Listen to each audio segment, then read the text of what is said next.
and welcome. These are horse racing selections for Wednesday, the 20th of November.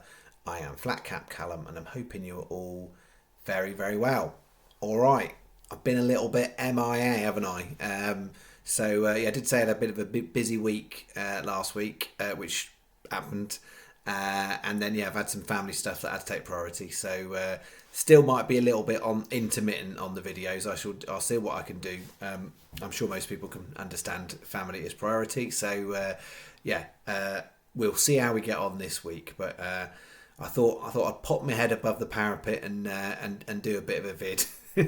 I haven't gone into exile because it's been so bad. Just so everyone's super clear. Some people would have been delighted, I'm sure, but at least I've saved a few people some money in their piggy bank the last few days. So I've come back for a little go at. Just to be clear, I'm not having a little go. I've come back for a little go. Very clear. Some of you will get that reference. I've got a horse at Ffos Las. And then I've got a couple of races at Dundalk, and then I've got an interest in three races at Kempton. I think that's what it is. I've been a little bit more expressive, I think I'll say, with my Wednesday plan. So I've got the 5-horse main bet, and then I've also done a couple of combination double bets, which, to be honest, if I was being super strict on the criteria I'm sticking on, they wouldn't have quite made the grade. But that's what I'm doing. So I haven't been doing videos, but I've been following obviously horses every day, and I've seen some green shoots in the all-weather results. Green shoots. So whether or not that converts to absolutely anything on Wednesday, or we just struck out and the £20 to 50 pence that I'm outlaying goes into the wind, I don't know. So that's not me saying, guys, we're back in business, because it doesn't quite work like that. But the all weather has been terrible, as previously chatted about. I should have done results from last time. It's Thursday last week I did a video. I think it was 7 on 0 back. I think last week I only did 2 videos. One of them ended up being a short video, which wasn't planned. So it was 22 on 0 back. So just I'll digress. I'll come back to the result. Oh, all right, let's do the results, the stats, and then we'll come back to the last few days. So what that do? That puts us. I think we're minus £4.35 for November. We were minus 7 since I've been. 7 since I've been back, I think. 7.20 since I've been back. I think minus 11.55 since I've been back. So two good days and a bunch of rubbish, and yet managing only to be £11 behind. Obviously, the grand plan would have been lovely to have made up of all of the deficit that I built up in a nice little hole in sort of most of January, February, and March. But that's not happened as of yet. So. We will persevere. Well, I'm going to persevere. It's up to you. You can make your choices. Last few days, some green shoots. I've been following the results and the all-weather stuff. There's more stuff. I'm like, that's a little bit more how I think it should be. Betting markets, I can't say that they've been acting normal. They still haven't. But certainly some of the results, I'm like, that's and across the board on the all-weather tracks. But that's literally that's me looking last few days. Sunday there wasn't any all-weather racing, so Monday, Tuesday, Saturday, that's kind of, I'm looking at that and thinking, it looks a little bit more like it. We will see. I'd done a video for Tuesday, done all right. I'd 3 big winners at Lingfield. Did all right. So we would have had them on the channel. For anybody who watched the results on Tuesday, just to be absolutely clear, I would not have put those 3 horses. So what I'm talking about, there was a few talking points from Lingfield on Tuesday if you missed it. I think the first race of the day, 5-runner amateur jockey race. And I think it was a 2-mile race. And basically the rank outside of 28-1 tonked the rest of them by 30 lengths. And different people will see it differently. All the other jockeys in behind all got a 10-day ban. As far as I would say is they're really, really, really, those 5 were really inexperienced jockeys, really were. And only 2 of them had won a race before, if you actually look back at stats. So really inexperienced. And also, when you start looking at that, there's not many races, amateur jockey races over that sort of distance too. So these are people, young people, generally speaking, who are learning what it is to pace a certain race. And the horse that on the front end, if they've been looking at the betting market, they'd be thinking, well, that's the rank outsider. Well, if that's gone, that's gone, because the race is between the rest of the four of us. It will come back to us. And basically, it never did. And so some people will question, well, how come if it was 28-1 and it win by 30 lengths? It's all about pace in a race. And if a horse went off at a quicker gallop, and they were super low quality stuff, if it went off at a much quicker gallop, the others basically went down round two pedestrian, and by the time they started to kick in, the horse was already too far in front. So it wasn't like the horse was 30 lengths a better horse.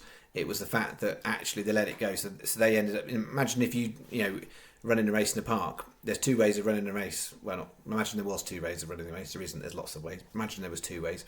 One would be to consistently go round a nice, comfortable running pace all the way around. Another way would be to jog really, really gently and then sprint for the last sort of 25% of the race. And that's basically what happened. The one that went for a nice pace race just went round and casually did his business. The others went too slow, and then by the time they realised it was too late, and they all went for... I mean, if you actually watch the race, they ran a race. They all finished in a bunch, finished for second place, but they were 30 lengths behind. So I don't think that was a scam or nothing like that. I just think that's jockeys making a really bad error. So understandably, they've got a 10-day ban, but I think, to be fair, it would have been it's a bit embarrassing if you're them jockeys anyway. But you got to learn in the public domain about how to do your job. It's a bit hard, isn't it? It's what you can ride a horse, but it's different to riding actually in a race. So that was that, and then there was two horses, 100 to 1 winner, 125 to 1 winner at Lingfield. Lingfield is not scared of 100 to 1 winner. Of all the all-weather tracks, I think there's more big price go in there. I mean, there is bits at Wolverhampton, but there's more racing at Wolverhampton. I think if you actually spread it across, this is not statistically researched, but my view is that would be the case. I think whatever it was, Star of Epsom Faithful is one. There's two that have got the same ownership. It never should have been 100 to 1. So I didn't back it. Just to be clear, I didn't back the horse. It was 33s the night before, SP'd at 100 to 1. And you can say, well, what a massive drift, 33s to 100. It is a big drift in point value. But if you remember the conversation we were having a couple of weeks ago about percentages, 100 to 1 is 0.1% chance of winning. That's what that means, roughly, well, 0.09. 33 to 1, if you equate that to percentages, it's 0.3 or 0.29. But let's...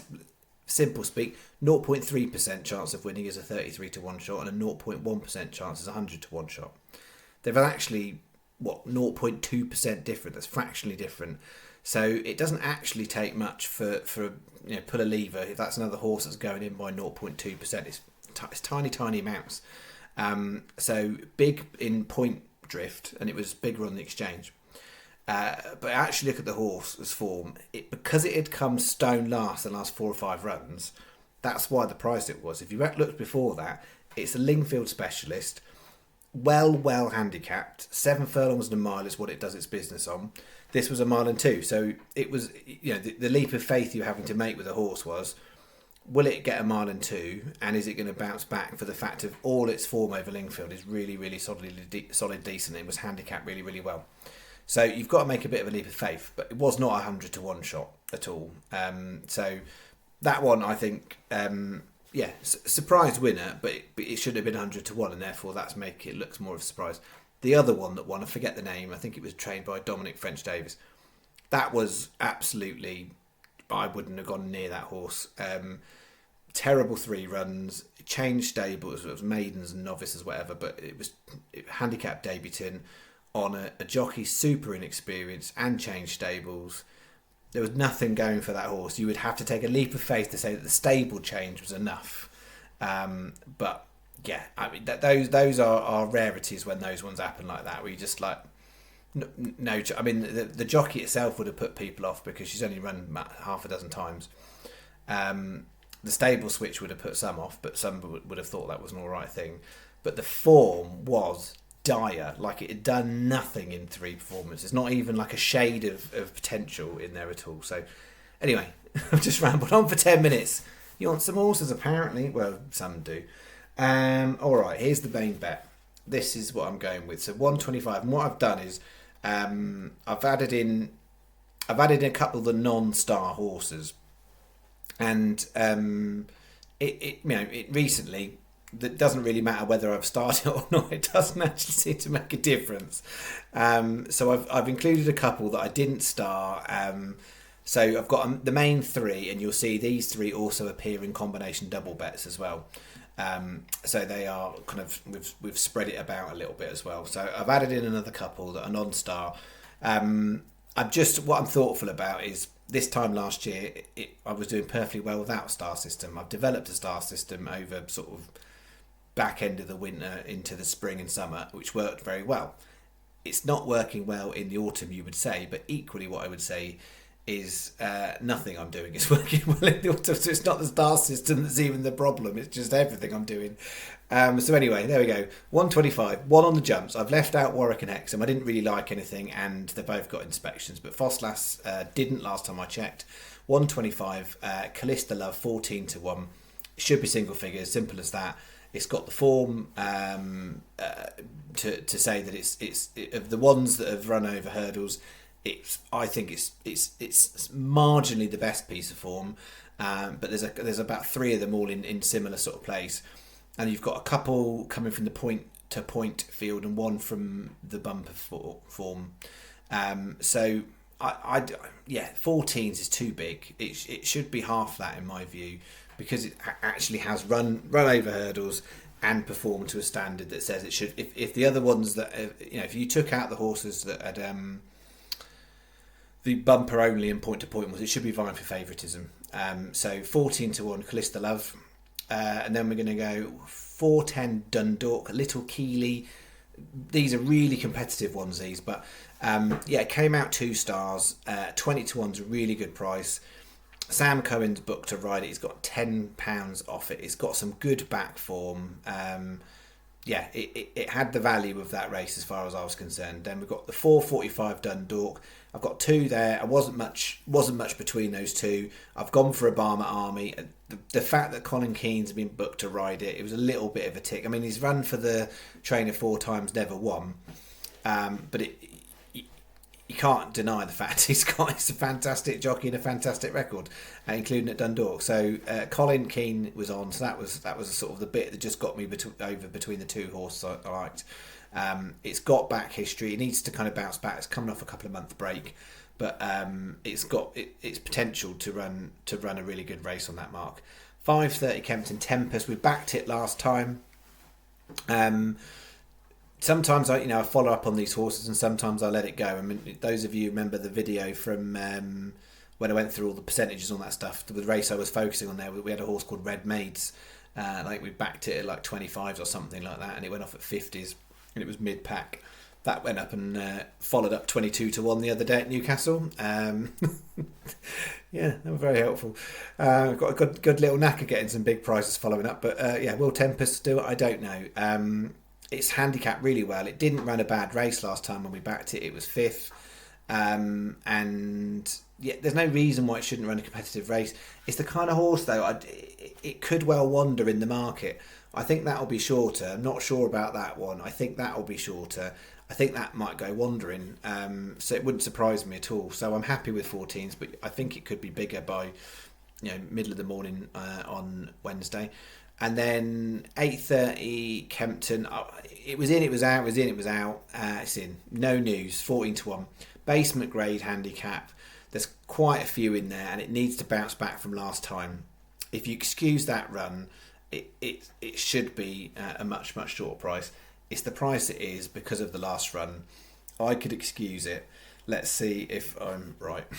Okay, so 10 times 20p win doubles, 10 times 15p each way trebles, 5 times 15p each way fourfolds, 25p each way fivefold. That is £7. As I'll always say to you, if you just want to make it easy and do a Canadian or a Super Yankee, 15p each way would be £7.80. My total accumulator bet on here is 7. We're going 50p each way singles on the top and the bottom one that aren't starred, Callista Love and No News, and we're going 75p each way singles on Little Keely, Obama Army and Tempest. £13, actually it should be 13.50. That should be 13.50 is the outlay. Sky Best, because basically I think you're getting 5 on all of these races at Dundalk and Kempton. No one else is. Don't use Bet Victor and don't use Betfair. Exchange if you do singles, fine, but don't use Betfair. Sportsbook and don't use Bet Victor. They would be the two to avoid. That's bet one. Right, do the other bit nice and quick. Dundalk combo double, 410 Little Keely. I've added in Miss Abby Jules. It's changed stable again, but it's got some really good back form and the stable are in form, so I'm taking a bit of a flyer on that one. No stars on it. 4:45 Obama Army and Marion's Gal is the other one I like in that one. I think it's coming into form, and if you look at that last race, the winner, which I wouldn't have picked out, was sort of away and gone. That horse was basically sort of just like battling out for the win, if you'd excuse the other horse, and it's dropped £1. So I think that it's really well handicapped. So that is in. 4 times 25p each way doubles, and I put a £1 win single on Marion's Gal, £3 a bet. Sky Best because you get 5 on both of them. So 4 times 25p each way double. That's any combination. That's £2 plus the quid, £3.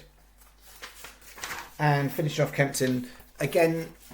Some debate here, but I've gone with this 4:30. It's conditional jockey race, but I wouldn't usually put it in a bet like this.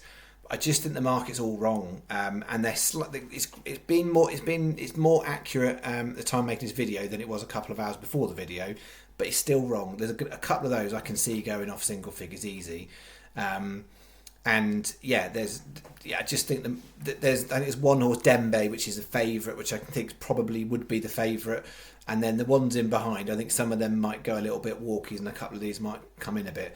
So we're going to 4:30. We've got Beauty Generation, Calanthe, Willie Campbell and Mbappe. They are the 4. And then going on to the 5:30, Tempest, and I've added in Notre Belle Bet. So no stars on any of these other than Tempest, that's a 2-star that's in the main bet. So this works out as 8 times 25p each way doubles, £4, not putting any singles on those. So just a straight £4. Sky are 5 on both, so it is a Sky Bet preference.